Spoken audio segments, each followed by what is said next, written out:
Okay, I'm going to start recording and we can start this.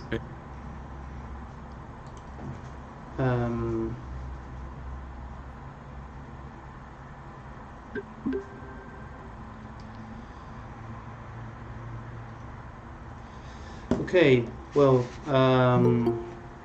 there are people getting in. Now they're getting in. Well, okay, thank you for connecting. Today I have the pleasure to present architect and educator Mark Foster Gage, who will be presenting a series of ideas around his practice, and then reflect this in the recent production of his office in New York, Mark Foster Gage Architects. Mark will present for approximately an hour, and then we can have questions from the audience. In this Google Meet session, it will be a pretty intimate thing. So I'm going to say 2 or 3 words regarding the framework of this activity, and then I'm going to present you formally, Mark. So forming architecture is one of the central aspects of the disciplinary practice that influences and involves culture in general in terms of the growing global impact that images have on society. How we see reality is often, if not always, a fiction constructed by someone else. Architecture plays an important role within this matter precisely because it is a discipline that operates through representation. The Institute of Architecture of Buenos Aires invites you to a series of conversations and presentations around the problem of emergent form in order to be able to articulate contemporary modalities of representation, philosophical conflicts regarding aesthetics, and the cultural impact that speculative architectural practices propose as a possibility of imagining new worlds. The idea of emergence has changed radically over the last 10 or 20 years towards methodologies that delay authorship in a conventional sense and allows designers to rethink how they not only represent architecture, but also how they operate as artists. The rigorous simulation methodology, the mechanic procedures encouraged by computers in the late 90s evolved in the new techniques of design such as coding, kitbashing, rigorous simulation methodologies, and recently AI. The work of Mark clearly operates within this problematic, always in the search for alternatives to how we approach aesthetics and what we should think architecture really is.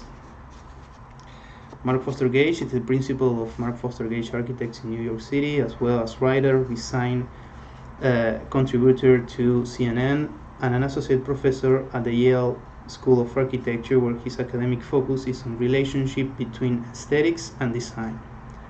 At Yale, he has offered related courses continuously since 2001, in addition to holding multiple administrative and service positions, notably as an assistant dean from 2009 to 2019. For nearly 2 decades, Mark Foster Gage has designed projects for clients including Lady Gaga, the Biden-Harris presidential campaign,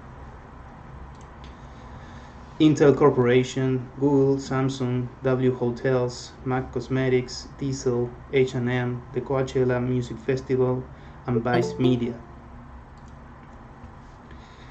Gage's design work has been exhibited in venues such as the Museum of Modern Art in New York, the Museum of Art Institute of Chicago, the Royal Gallery of Art in London, the National Gallery of Art in Osaka, Japan, the Hiroshima Museum of Contemporary Art, the Facades Center in Orleans, the Franz Mayer Museum in Mexico City, and the Venice, Beijing, and Prague Biennales. His design work has been featured in most major architectural publications as well as the popular press, including locations such as Vogue, Newsweek, Fast Company, Wired, USA Today, the New York Times, the Beijing Times, The Spectator, New York Magazine, Harper's Bazaar, and Surface Magazine. Television coverage of his work has been produced for PBS, Fox, and MTV. Gage has lectured widely on his design work as well as his design contribution to the field of architecture and numerous universities, think tanks, museums, and other international institutions, including both TED and Inc. conferences. A comprehensive monograph on Mark Foster Gage's work and writings titled Mark Foster Gage Projects and Provocations was published by Rizzoli Press in 2018 and includes a forward by Robert A.M. Stern and an afterword by Peter Eisenman. Gage is the author of multiple books, including Designing Social Equality, Architecture Aesthetics, and the Perception of Democracy, and as editor has published Aesthetic Equals Politics, New Discourses Across Art, Architecture, and Philosophy, Aesthetic Theory, Essential Text for Architecture and Design, and Composite Surfaces and Software, High Performance Architecture, co-edited with Greg Lynn. Gage is a graduate of Yale University and the University of Notre Dame, and he has recently been a nominee for an architecture prize awarded by the American Academy of Arts and Letters. So thank you very much, Mark, for doing this. It's a pleasure to have you. My pleasure. So should I share my screen? Yeah, sure. You can start when you like. Okay.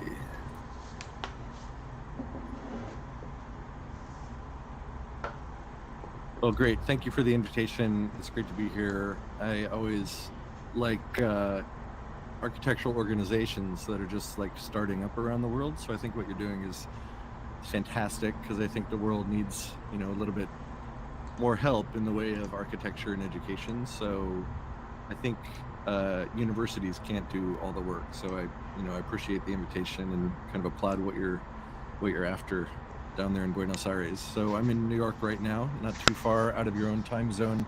And I have a kind of a PowerPoint put together here that I'm going to go through some areas faster than others, spend a little bit more time on others, but I want to leave enough time to have a kind of more general conversation. But in order to do that, I think it's good to provide some like context on our work. So I'm going to start. You can see my screen okay? Yes, perfectly. You can hide that. Stop. Right. There. We go. Right. Thanks. Okay. Perfect. So, one of the things I want to start by talking about is the global need for architecture. I came across this chart a couple of years ago, and it shows the kind of explosion in urban growth around the world. So in 2016 was the first year in human history where more people lived in cities and urban environments than in rural environments. And that's a pretty exciting thing because it means it's the first time in human history where more humans lived in architectural environments than in what we used to call maybe natural environments, which is also interesting because it may mean that living in architectural environments is the new natural environment for humanity. If more humans are living in architectural environments than not, it means that architectural environments are influencing our evolution more than natural environments have been in our past. So here we are in 2022, halfway between 2020 and 2050, and you can see that over the next 30 years, we have to build enough architecture to house about 4 billion people, right? So that means it's a good time to be an architect, and it means we have a lot to do. The problem I see is how we're building architecture today, which is a kind of not only mass production, but I would call it mass design. And in general, I think it's producing fairly ugly cities, fairly unlivable cities, fairly inhumane cities. You live in one of the exceptions to the rule because Buenos Aires is rather beautiful, certainly in some areas that I've seen. I'm also in New York, which was a city built mostly in the 19th century. Cities that have been built in the 20th century tend to be pretty, in my opinion, unlivable, in particular in the United States. And I want to show an example of a project that I think is really problematic and kind of points the way at the dominance of efficiency over a kind of humanity or efficiency over cultural value. you probably will have never seen this project before. It's called Munger Hall, and I believe it's, a proposal for the University of California at Davis. It's student housing, and it's a building that is 12 stories tall or so, that is intended to fit about 5,000 students. And I think this is probably the worst example we have to date of an interest in efficiency really totally destroying any interest in architecture as adding to the quality of human life. Just to put this in context, I teach at Yale. This is an image of Yale in the lower slide, and Munger Hall, an image of the upper slide. They both house about 5,000 people, 5,000 students. So what used to take 100 years and hundreds of buildings to form a community is now being done all at once on the lowest possible budget, with, I would say, pretty dramatic consequences for human life. This is one of the student suites at Munger Hall. You can see it's like a kitchen, kind of dining area, and these are the rooms. The only problem is that the rooms don't have any windows. This is the floor plan of Munger Hall, and it's going forward with construction. It has a central corridor, these side corridors called houses, and then all the windows are at the end in these public rooms. So you can see the kind of astounding, I don't know, almost like punishing efficiency with which this building treats students, and students that are, by the way, paying tens of thousands of dollars a year to go to this university. And I worry that if we're going to build housing for 4 billion people that looks like this, humanity is going to be a very, very unhappy species. This is also almost the same floor plan as many of the prisons in the United States. And if it's okay to build like this, and we no longer have an interest in building in communities and cities, I think humanity stands to lose a lot in the next 30 years. Not only in terms of beauty and culturality, but also our ability to tolerate one another. I recently took a motorcycle trip across the United States that took about 3 weeks, and this is what most of the United States looks like, which is, to say, not very hospitable. I'm sure you have your own versions of this in Argentina, but our cities have become places that are entirely unfit for human life. They're great for automobile life, but not so great for human lives. We don't walk anymore. We don't meet people anymore. We don't have common environments anymore. We basically don't have cities anymore, at least in the United States, with most of suburban sprawl. Most of our money is spent on what I would call, the suburban version of this, which is to say an inhumane type of architectural production. And my interest in architecture, as was mentioned in the intro, really focuses on kind of cultural value, aesthetic value, questions about beauty. And in doing a lot of the theoretical work I do, I collaborate with and deal a lot in the world of philosophy. So one of the people I collaborate most frequently with is Graham Harman, who is a philosopher most closely affiliated with the school of speculative realism in the world of philosophy, and in particular a movement called Objectoriented ontology. And I just wanted to present kind of a couple ideas about that. One is that an object like the hammer in the lower left is something which we take for granted on day-to-day life. So for instance, I would imagine most of you are sitting in a chair, but most of you haven't really looked at that chair, noticed the aesthetic qualities of that chair. You probably couldn't tell me much about how it was constructed just because it's not at the foreground of your attention. And Heidegger and Graham Harman both say that when a tool or something that humans use works functionally, but only functionally, it becomes what they call a piece of invisible equipment with regards to human attention, which means that the chair you're using never comes to the foreground of your attention if it just behaves as a chair and just looks like a chair. One of the ways to get things to come to the foreground of your attention is to slightly estrange them, and that's the figure in the upper left, Victor Shklovsky, who talked about estrangement. And if you can make things estranged from their environment, you tend to notice them more. So my interest in architecture is doing things which don't necessarily demand your attention, but are slightly estranged from their environment, thereby causing them to come to the foreground of your attention.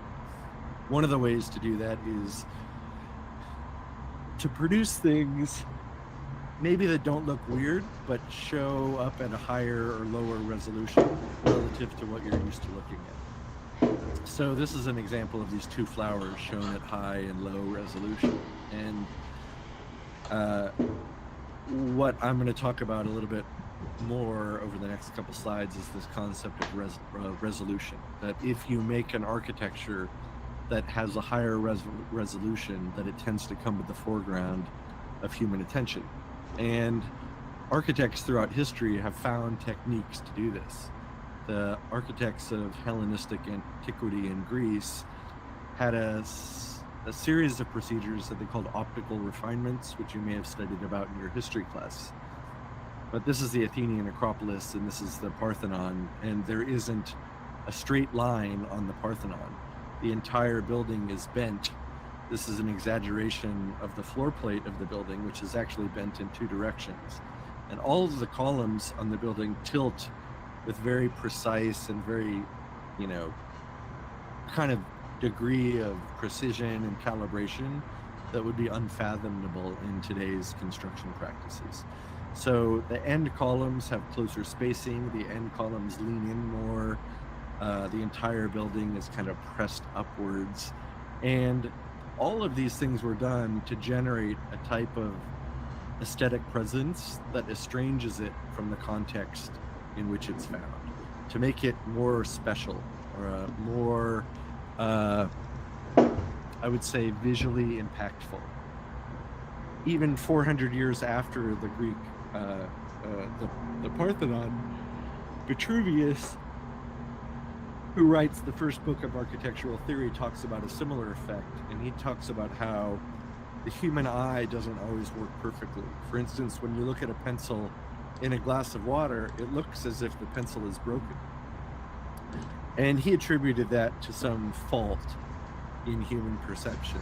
And he gives all of these rules in architecture about how we're supposed to build these columns with certain proportions and certain measurements and mathematics, and that you have to be very precise about the classical rules.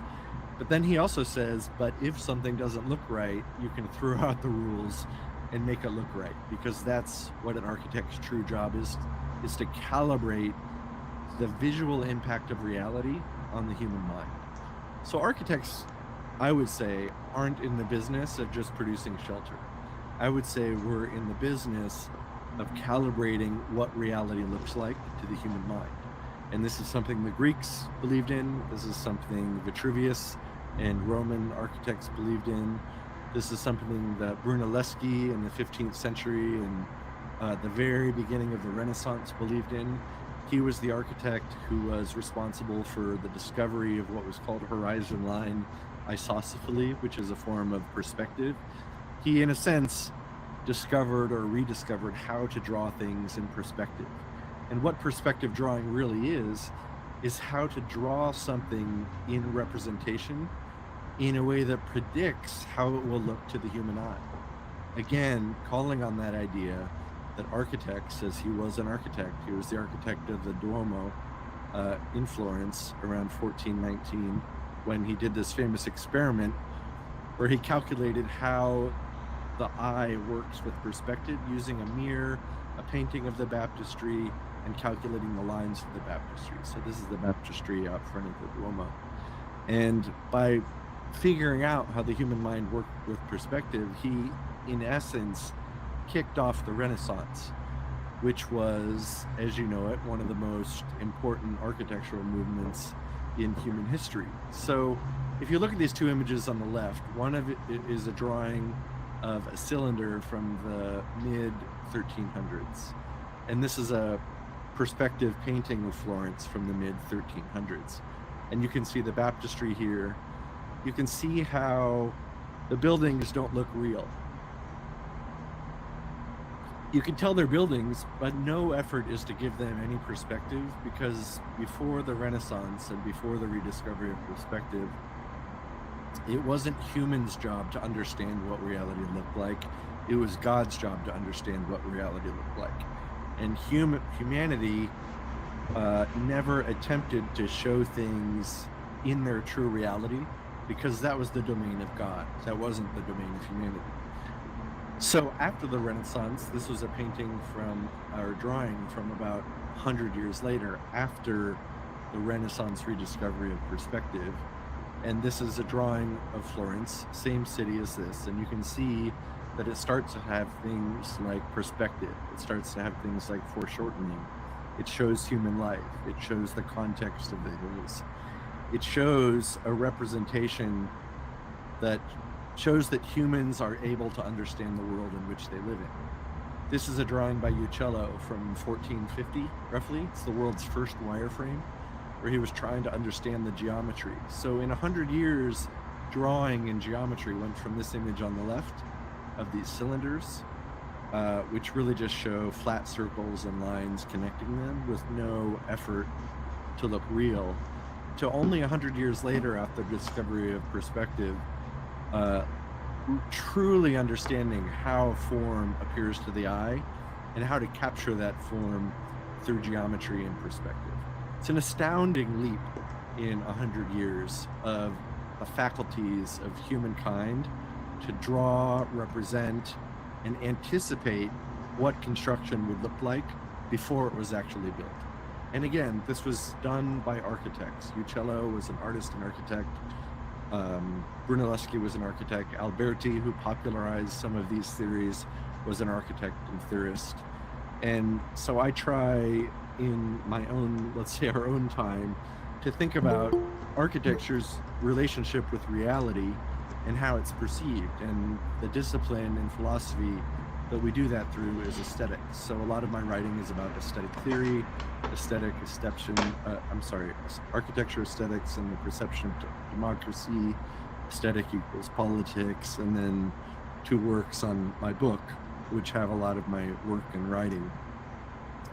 So I'm going to start out by talking about some of the ways in which we estrange our work to get it to behave in an aesthetic way that comes to the foreground of human attention. That architecture isn't only about function, it isn't only about form versus function, it can't only be about efficiency, or we're going to get a world that looks like this and this, which to me is terrifying. So these are some projects where we started using technology as a way to estrange the relationship between architecture and its users and its viewers. These are various projects that used interactive technologies for H&M, the Coachella Music Festival, Intel Corporation, using a lot of interactivity. We did a project that used interactivity for Lady Gaga. This is a kind of a pop-up museum of her outfits that was in Hong Kong, where you would approach the walls and they would kind of change color. These are all of her outfits. We did a similar thing for a virtual reality arcade in Manhattan, where through different lighting effects and projection, we changed the material and color and look of this space. So you put on virtual reality headset and you play a game, and by the time you take off the headset, the environment has completely changed around you. So it's like entering a new world after every time you take off your headset. A kind of architecture as a musical instrument that you can play. We did Nicola Formichetti, fashion designer, his first store in New York, which attempted to blend the architecture and the faceted environment with this collection of his, also including a lot of Lady Gaga's outfits that were from her various videos. In an attempt, again, to kind of defamiliarize the relationship between architecture and fashion. So these are some photographs of that store, which was built. I know this looks a little bit like a rendering, but these are actual, lighting effects that were generated by the store with thousands of these mirrored facets. We've also tried to estrange the relationship between architecture and human perception by increasing the level of resolution. We did a number of experiments that I think were the first example of digital kitbashing in architecture. I may be wrong about this, but this was about 8 years ago. And we started downloading objects from online and collecting them. And we made this little balcony just to see how much high level of detail we could get into architecture. Like, what's the maximum architecture we're capable of designing in terms of high resolution? So this was an idea that I had been playing with in philosophy, and we used architecture as a way to explore the idea. That doesn't mean that we wanted the whole world to look like this. It was a philosophical idea explored through architecture. So our first project where we really attempted this was our Guggenheim Museum in Helsinki, which was a proposal, obviously not built. I'm not sure we even really wanted it to be built, but this is the view you would see from far away. It was basically a collection of different objects we found online that we composed into this architectural structure that's about 12 stories tall with giant cantilevered edges. And the effect was that we wanted, to challenge people's preconceived notions of architecture, of what architecture was and how detailed architecture could be. And it worked because this is a lecture being given by the Pritzker Prize winning architect Arata Isozaki, who some of you may be familiar with. And he actually presented this project in one of his lectures, and he wrote the words "weird" over the front, which you can see here on the screen. And I thought that was like a total smashing success.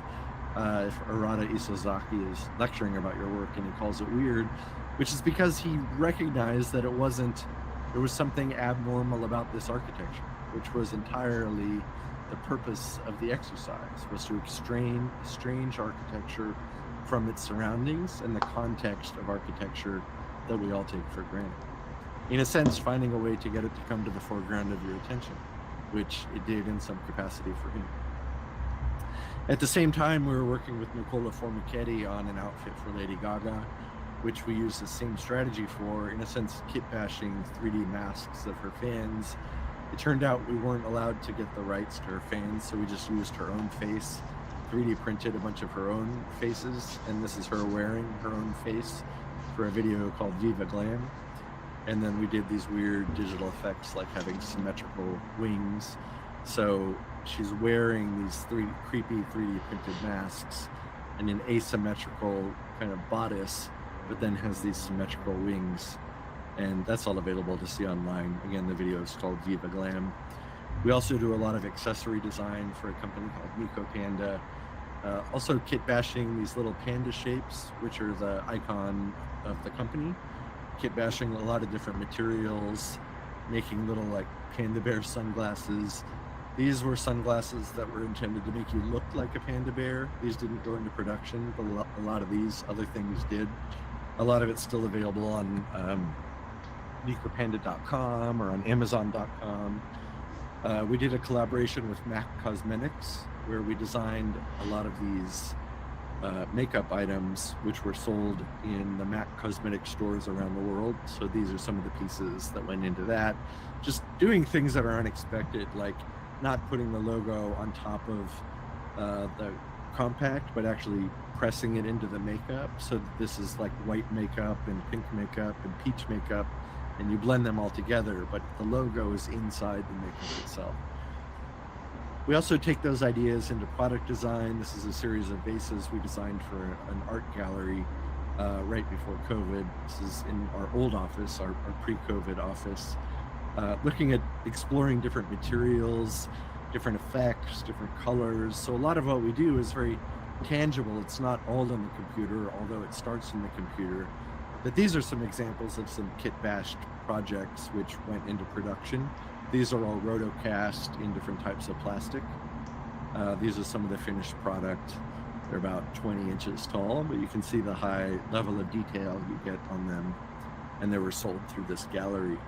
But just moving up in scale, even for a project as kind of simple as a building in Manhattan, which wasn't built, we were trying to use these higher and higher levels of detail. So if you can see, there's less detail at the bottom. more detail at the top. So this penthouse gets an extreme level of detail, and this was all cast concrete. So you would CNC mill kind of foam, and then you would just cast the concrete into the foam. So this isn't all carved, it's actually concrete panels, or at least that's what was proposed, to get a kind of, again, different level of resolution of detail in the architecture. This is about 4 blocks away from my apartment. So sad it wasn't built, but there you go. This was another project which used that strategy of kitbashing, but in this one we started to abstract some of the elements. So in this one you could tell what some of these individual objects were. In this one, a tower on 57th Street, we were really interested in getting high levels of detail, but making it so the elements weren't recognizable. We're also interested in fusing this project, a high level of detail, with a kind of more common curtain wall system to see how we could get a kind of believable architecture to marry with this more, I would say, detailed and complex language.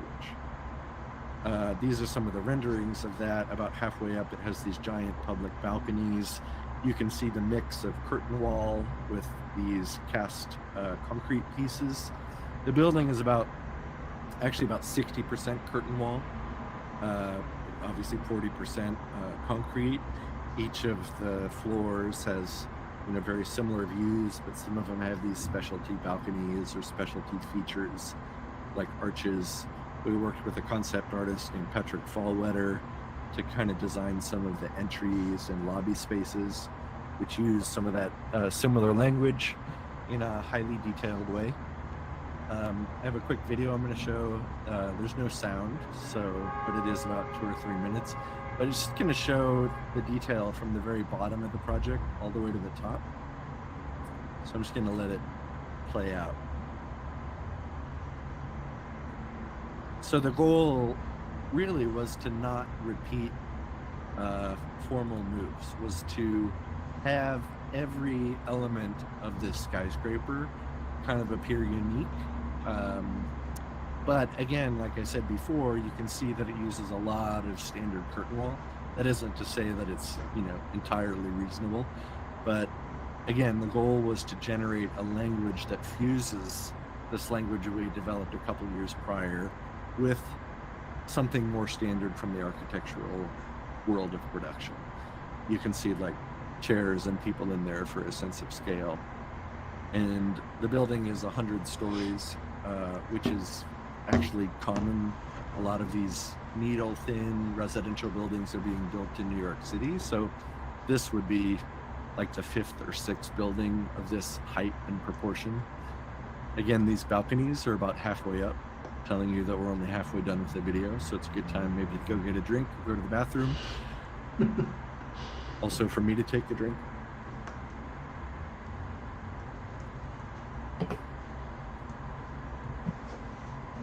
So this was a speculative project.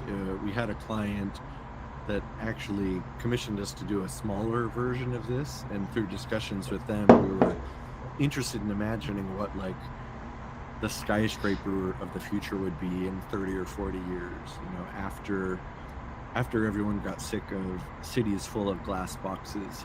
How would we maybe return to something with a higher level of detail and intrigue that wasn't necessarily building, old-fashioned architecture?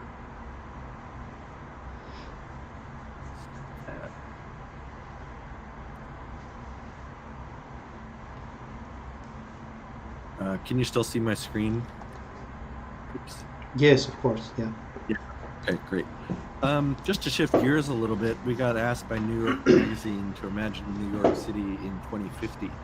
And one of the things that I've lived through living in New York City for 25 years is I've seen a lot of flooding. This is a flood map of the areas that will be flooded significantly by 2050, which represents a really large portion of New York City. But New York City has 2 rivers. One is the Hudson River on the left, and one is the East River, which is actually a tidal estuary, meaning that it changes direction according to the tide.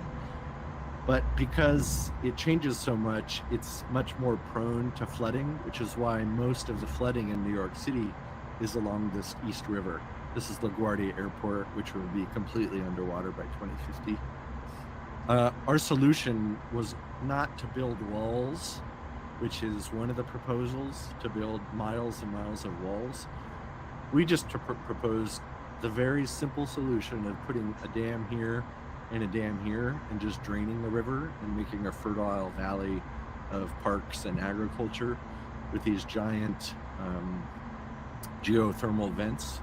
So these are geothermal wells that power the city and exhaust up into this non-crowded area above this fertile valley. This shows one of the dams. I mean, it seems like a pretty simple solution to me.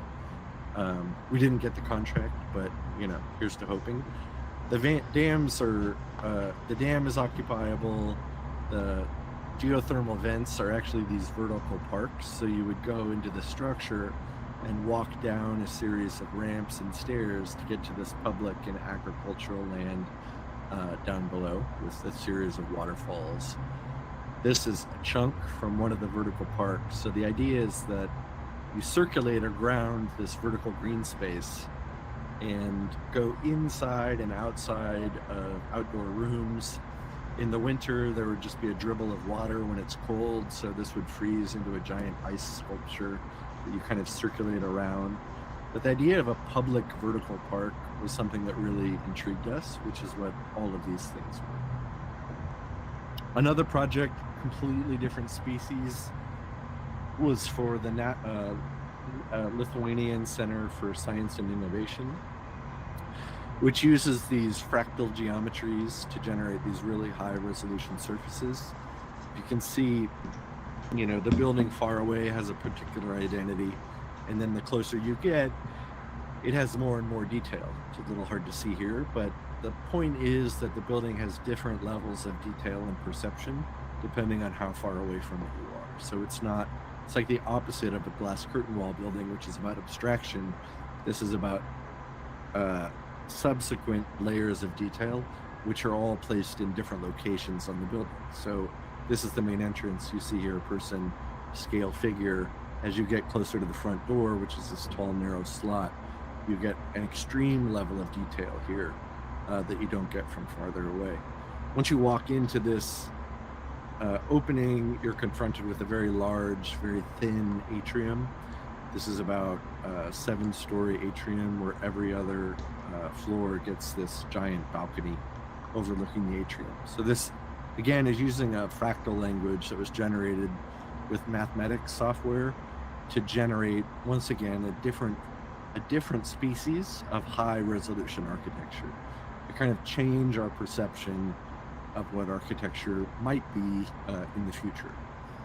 We've used that strategy on smaller projects. This is for a small private library in England, which is going forward with construction. We've been working on it for about 3 years. It's going to be built in a slightly different form than this with different materials. But this was our initial proposal that uses, again, these higher levels of detail to produce this very small building, but with, I would say, like very large ambitions. So you can see the stair coming down between the exterior wall and an interior wall.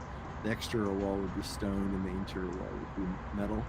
That chair here just as a scale figure. Another house we did at the same time, which won't be built, was a guest house for an estate owner in the north of France. This was intended to be a kind of placed on his estate, so it was important to use as a guest house, not only to house guests, but as a beautiful part of his garden, as a kind of folly to look at, that was something that was sculptural and architectural, but in a different way than just doing architecture that looked like sculpture. This is architecture, again, that uses kind of these high resolution fractal forms. It's a very small building where you enter at the lower level, which just has a kitchen.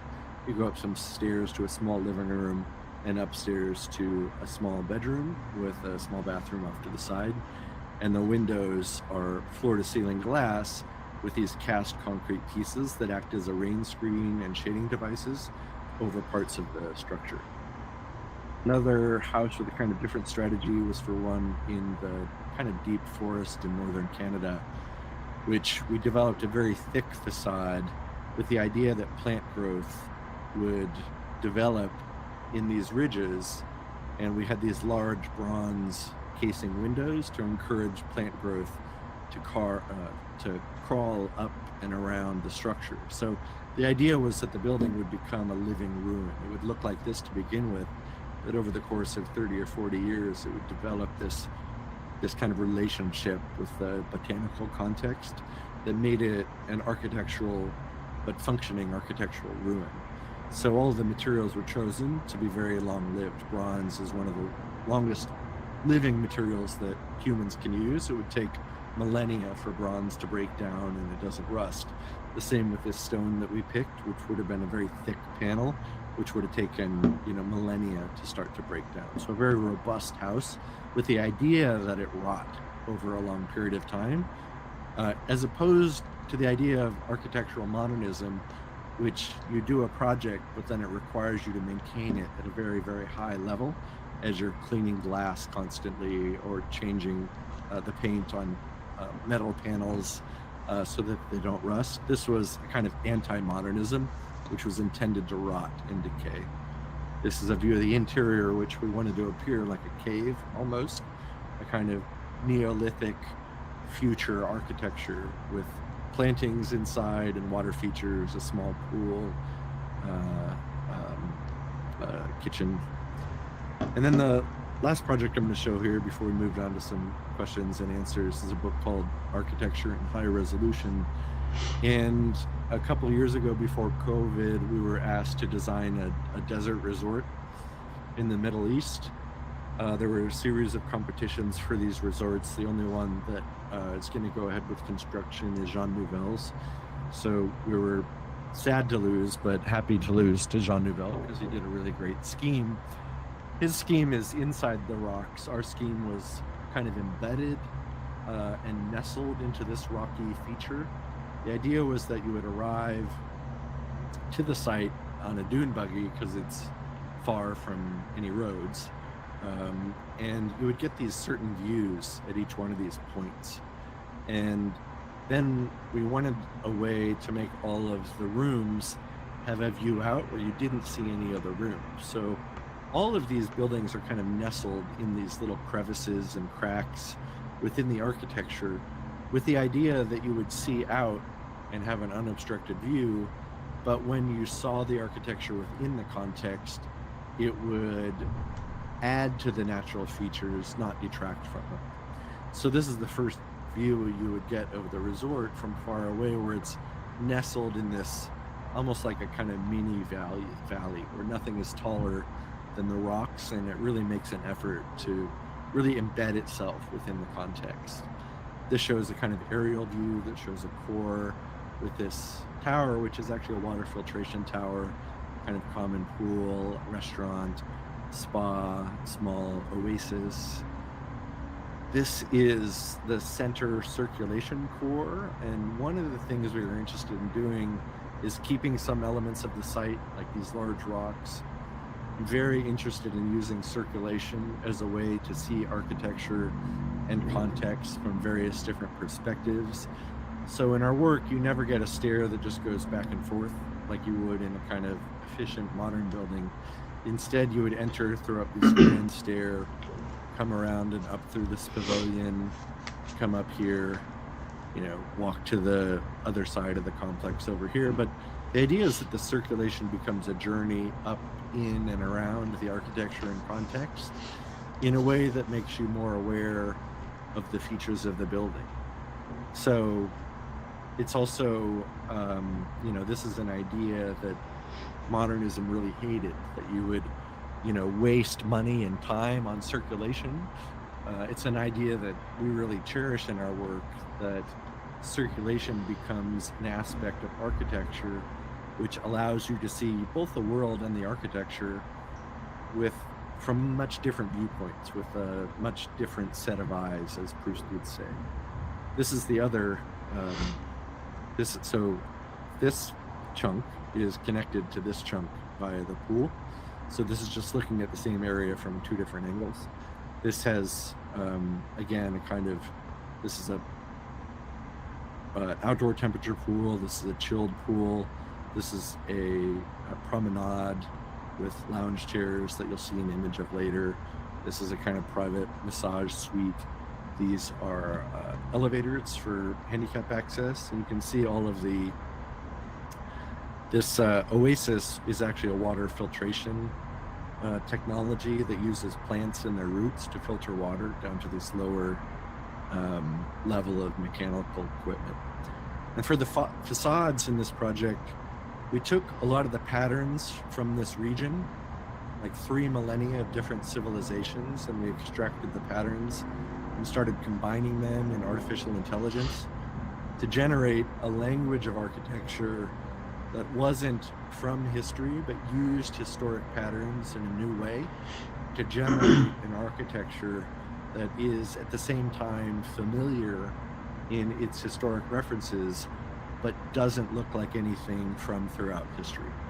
So using, in a sense, the world's most advanced technologies with the world's most ancient patterns to develop this strange hybrid. And so these are some of the kind of facade languages we developed. Then we took these patterns and made what we called like deep 2D. So each of these is an artificial intelligence facade that uses depth. So each of these is like 2 to 3 feet deep. So it wasn't just a graphic. It was actually something which had some thick architectural qualities. And we started to use those for some of the aspects of the building. So in this tower, which is a circulation tower, you get 3 different architectural languages. You get this kind of rusticated stone language, you get this vertical detailed language, and you get this really intricate AI language, along with this glass kind of fluted. So it's a collection of these languages that we're composing to create this kind of mini city environment. Very interested in that low resolution stone, uncarved, uncut stone with a very high resolution facade happening in the same project. This is a view of the kind of grand entrance, showing the areas with, again, a high level of finish with a very rough level of finish with water features and planting. This again is the water filtration tower that just pumps water up into this cube and allows it to circulate through layers of sand and charcoal. So all of the water that's used in this resort is recyclable as gray water.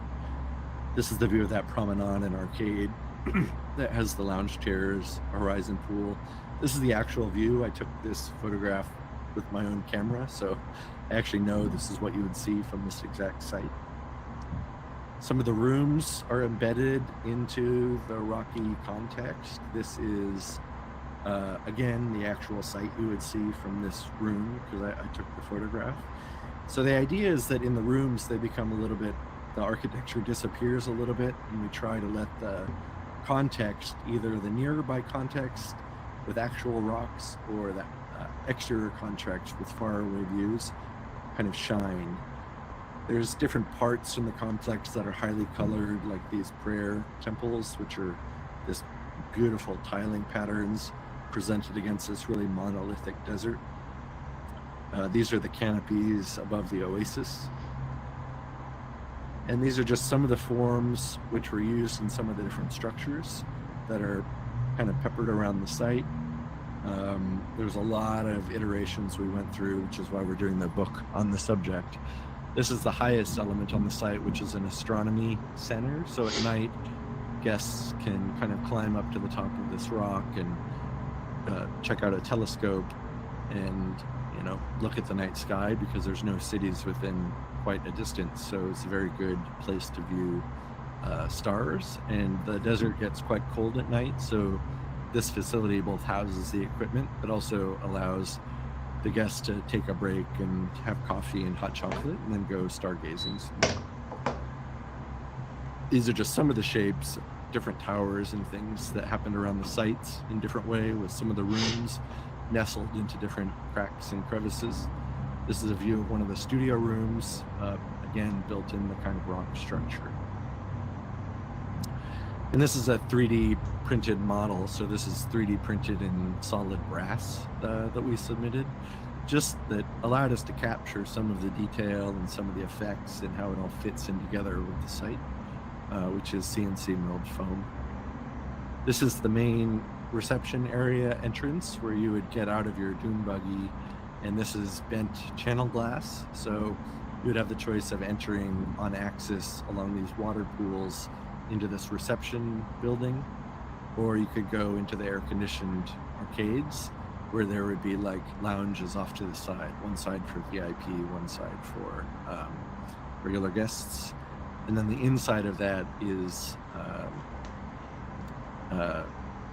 again, uses one of these AI patterns with tile and inlaid metal. This is a scale figure of the receptionist to create this really beautiful, chromatic, dense green environment that you would see after having been through the desert for about an hour, having seen very, very little color. So it was intended to be a kind of relief for the eyes, as well as being just a kind of place to check into your room with skylights above it. And then I think the last image I have is of a type of domed ceiling we were working with that we're still kind of trying to tame, but it's looking at using like a historic language of coffering with the language of domes with artificial intelligence to develop a new type of domed ceiling that is both domed and not domed simultaneously. So this is a language we're working on for interiors in some of our continuing projects, but it's kind of where our interest in high resolution is at the moment. It's generating not just high resolution two-dimensional forms, but really trying to get these to form in three-dimensional ways and using materials like iridescence that also kind of change the appearance of the architecture depending how you look at it in different ways. So again, that's the kind of body of research that I hope I'm producing, is trying, once again, like was done in Greek antiquity and Roman antiquity and the Renaissance, is to keep architecture experimenting with how we use it to create the background of our reality, and that our background of reality and the reality we live in is worthy of a higher degree of attention than we're currently given. So that is my presentation in a nutshell, and I'd be happy to answer any questions anyone might have. Let me just close out of my sharing here. Stop presenting. All right. All right, so, great. Thank you, Mark, for that. A lot of information. I have some questions. If anyone here want to ask, please be my guest. Maybe I can start. Sure.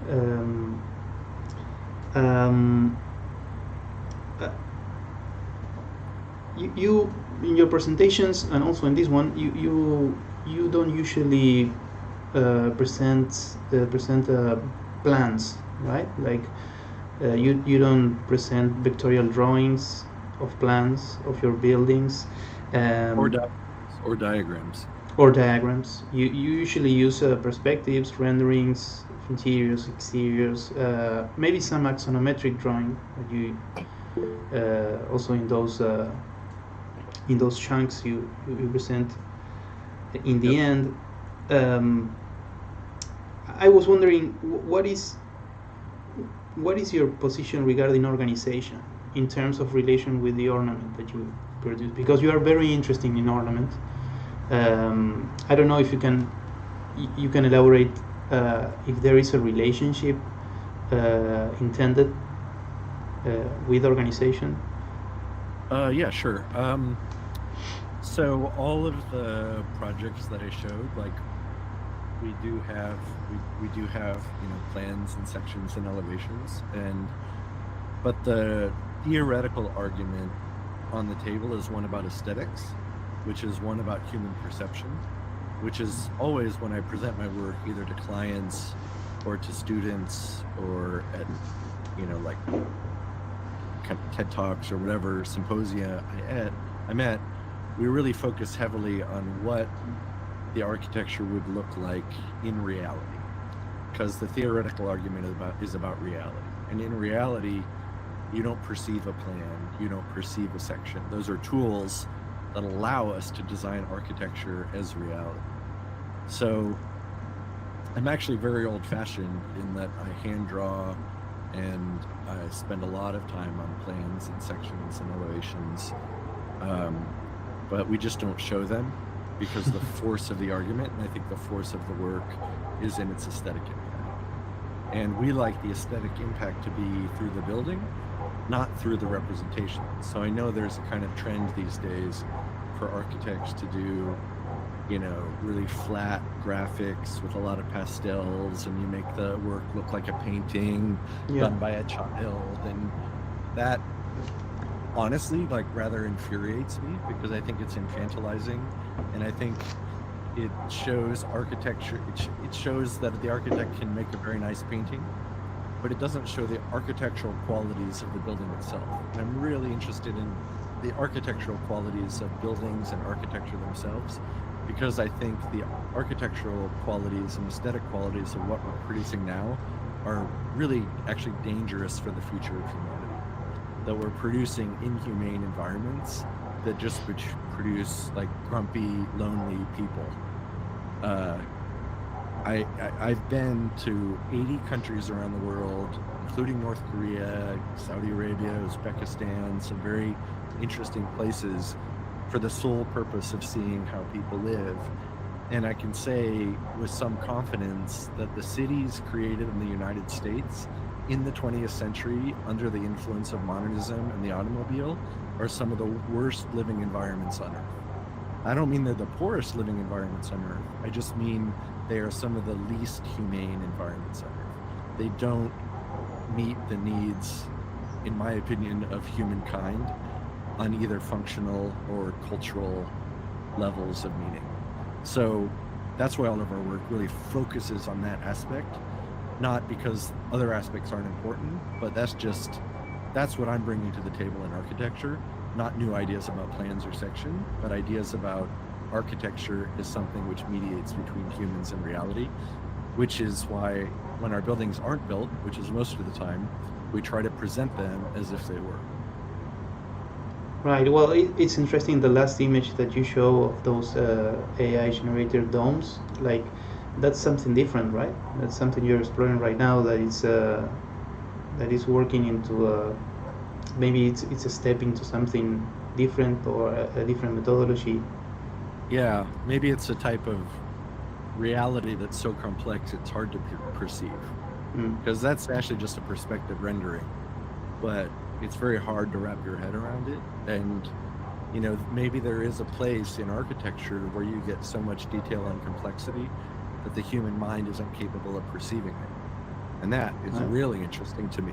What does that mean? Because right now we have the opposite. We live in a world of boxes, and a lot of glass boxes that people take no notice of, that they're just invisible to our attention, right? Right. It's like we live in, a world where food, if architecture were food, then food wouldn't have any flavor. You would just be eating food without flavor. That's what our architecture is now. It's flavorless. It provides what you need to stay alive, but there's no enjoyment in it. It's like eating rice crackers for the rest of your life. Okay, there's a question of Nanette. I don't know if you can read it.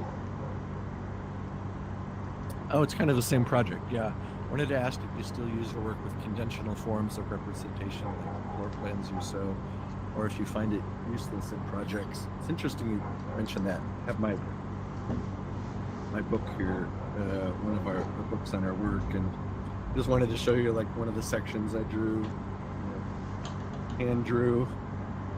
All right. Mozart style 20 years ago with a pencil. That's beautiful. Yeah. Yeah, I love a good section, and we're always, there is a lot in our books about things I didn't show. You can't see them very well here, but even plans Yeah. and sections of our Helsinki Guggenheim, like realistic floor plans. So it's all there, but again, the force of the argument, especially for purposes of academia and presenting to architects, that you only have so much time in a lecture. So we're really foreground the visual aspects of our work, the perceivable visual aspects of our work. But you should, I've been teaching studios at Yale for 20 years, and I only let them do plans, sections, elevations, and perspectives. Like, I don't want any stupid diagrams with arrows that turn architecture into cartoons for children. I think architecture should be complex. I don't think you can understand it with a Bjarke-Ingels diagram in 2 seconds. It frankly pisses me off that people think architecture can be simplified into a cartoon so that a 4-year-old can understand it. That's not the power of architecture. I think the power of architecture is in its complexity, its cultural value, its meaning. And I don't think you can diagram cultural value and meaning with a little arrow. So I'm wholly against anything that turns architectural viewers into children, which is why we refuse to do diagrams. I'll write books about my work and essays about my work, but you'll very rarely see a kind of infantilizing diagram about my work. I just think if architecture is in the business of treating humanity as stupid, and we're responsible for creating the background of human reality, we're going to be creating stupid humans. I really think it's that simple. If architecture doesn't have the ability to engage with more difficult problems. Yeah, of course.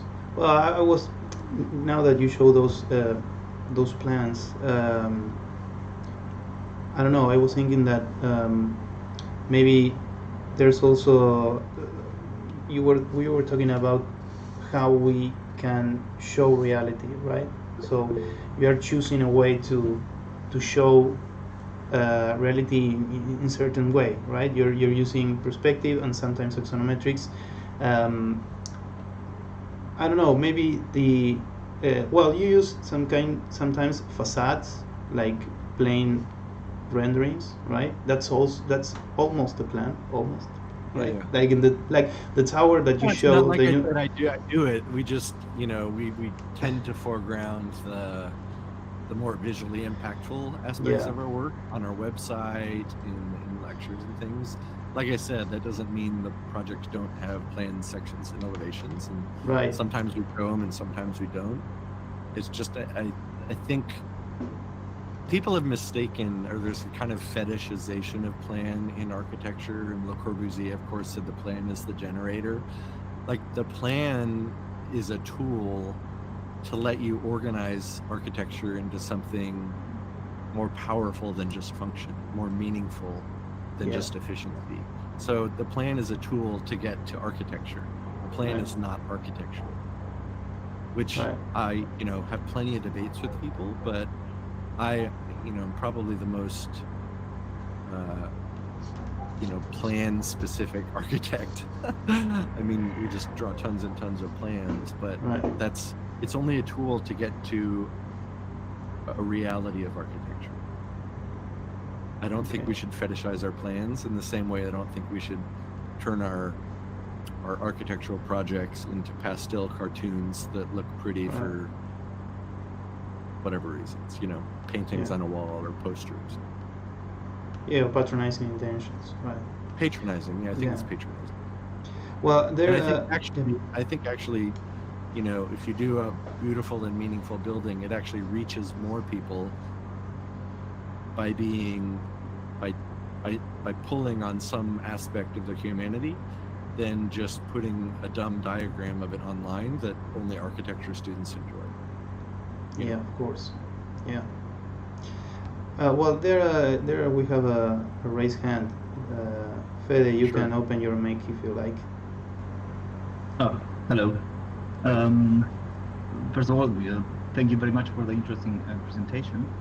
I wanted to ask you about this may be an old-fashioned question. It was a topic maybe 10 or 15 years ago. The topic is control. I know you haven't mentioned the word control, or I don't know if you're even interested in the topic. But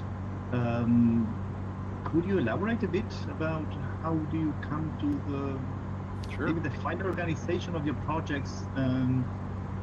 Because on the first they look quite sculptural, especially the Guggenheim, all these experiments with kitbashing, and in the end when you brought artificial intelligence, it's another sort of black box, which Yep.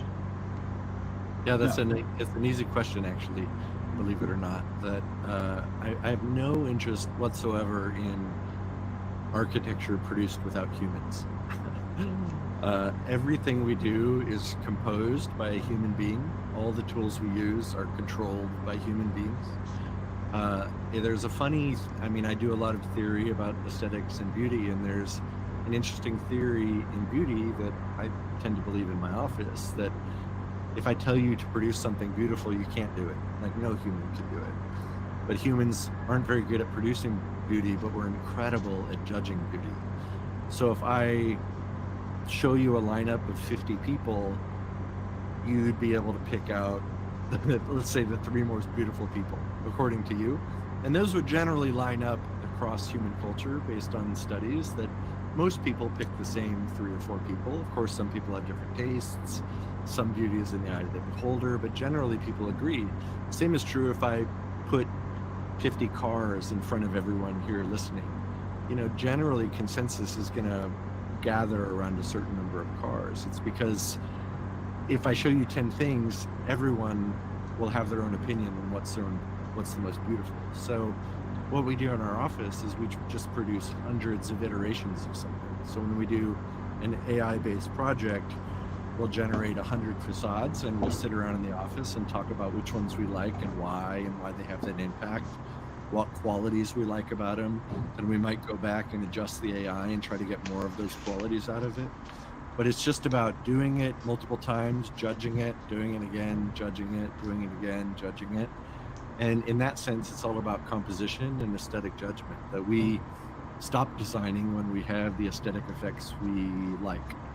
And there's no other criteria, there's no emergent program, there's no grasshopper script, there's nothing that tells us when our projects are done. We agree as an office when our projects are done.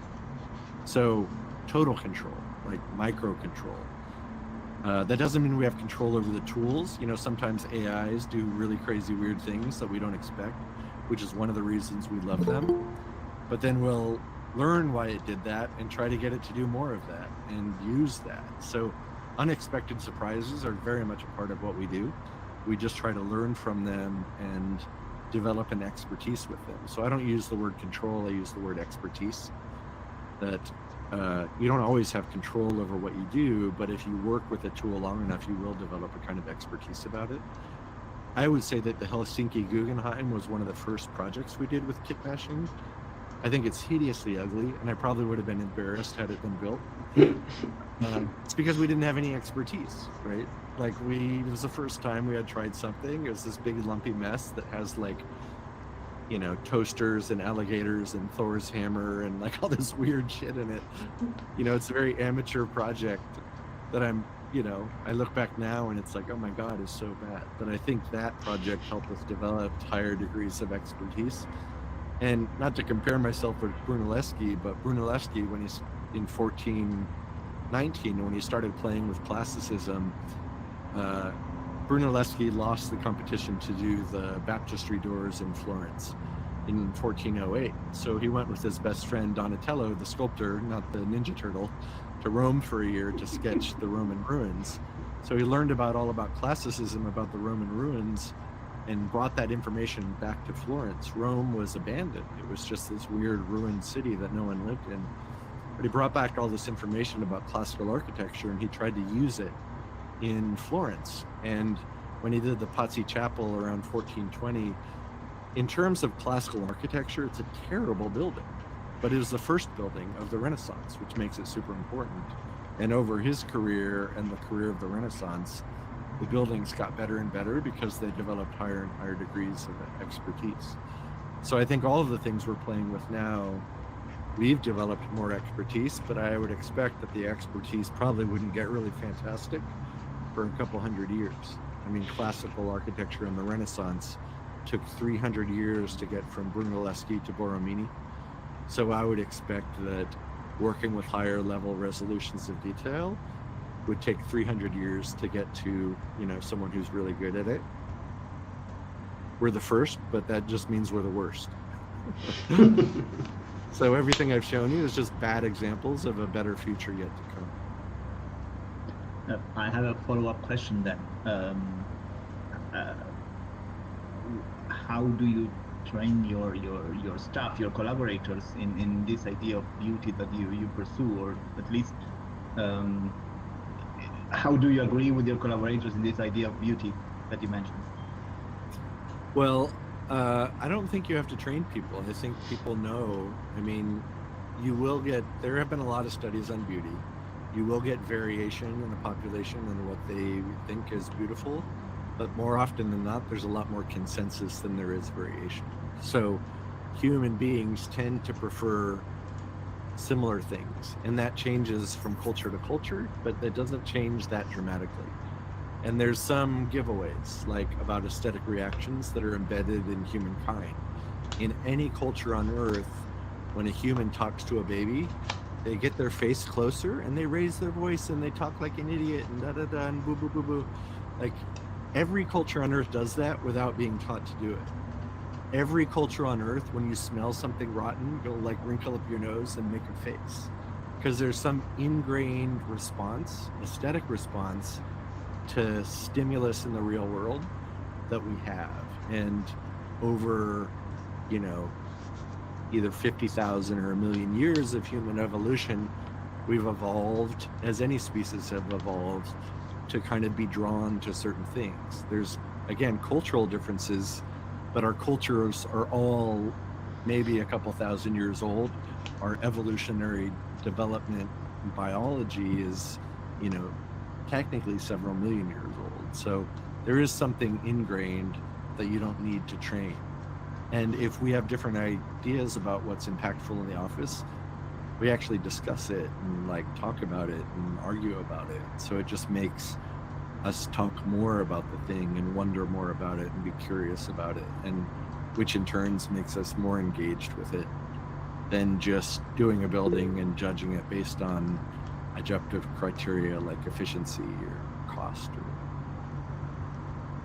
I don't think there's that. I guess the end result is that, you know, it doesn't take a lot of training, and I just tend to hire people that I think have a good eye just based on their portfolios. I mean, anyone who's ever opened portfolios of other people, you know within 5 or 10 seconds if you have a good one or not.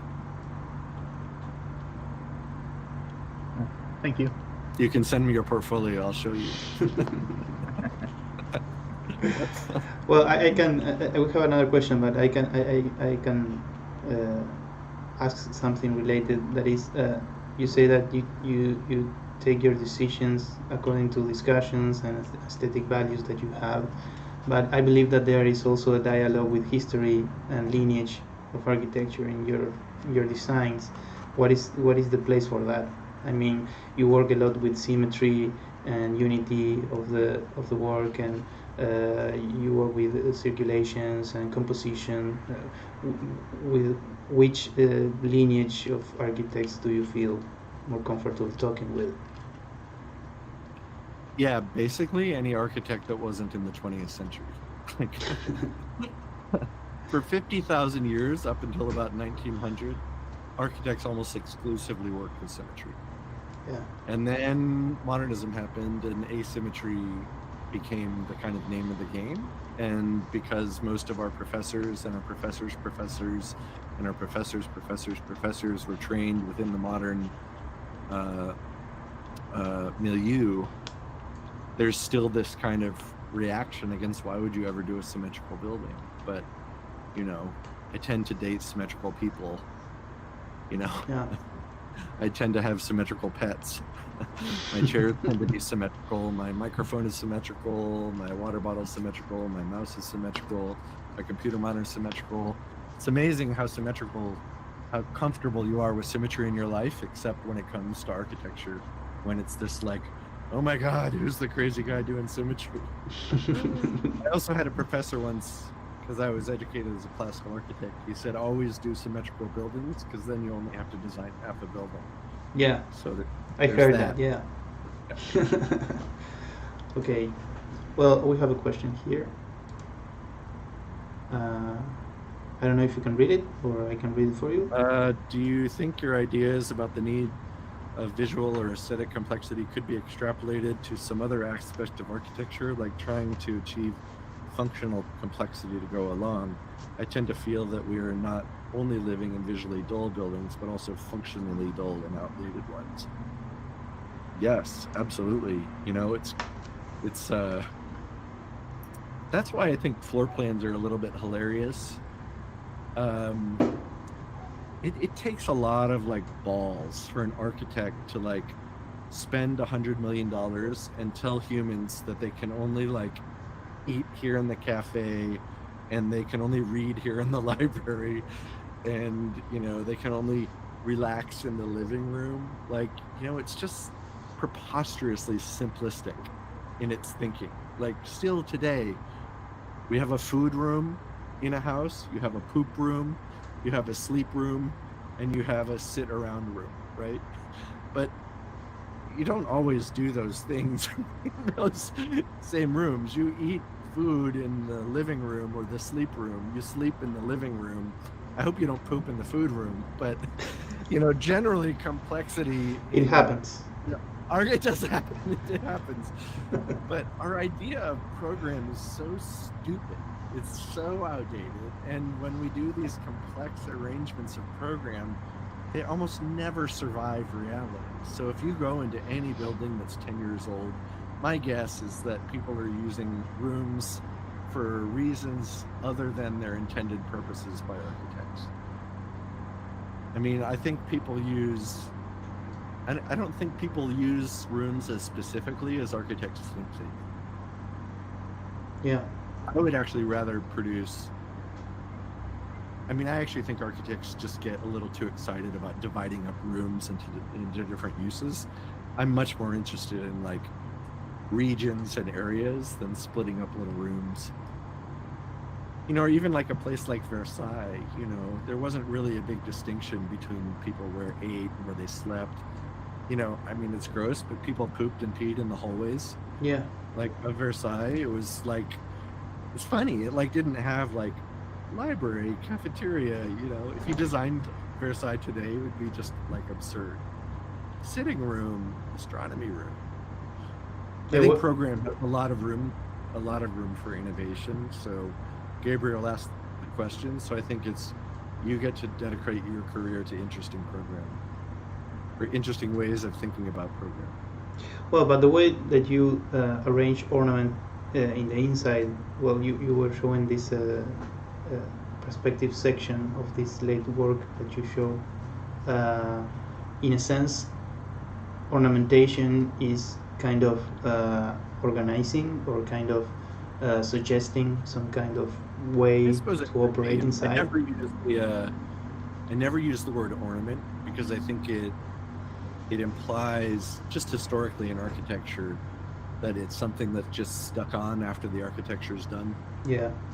And I like to think of resolution as something that's integral to the architecture. So you can't remove resolution from our work. You could remove ornament from a work. And I think that's why Adolf Loos thought ornament was a crime, because it's this like frilly feminine thing that you paste on a building, which is why it was so criticized. But for instance, I think of it more like a blanket. Like, you weave a blanket and it has a pattern in it. You can't remove the pattern, right? Without removing the blanket, without unraveling the blanket.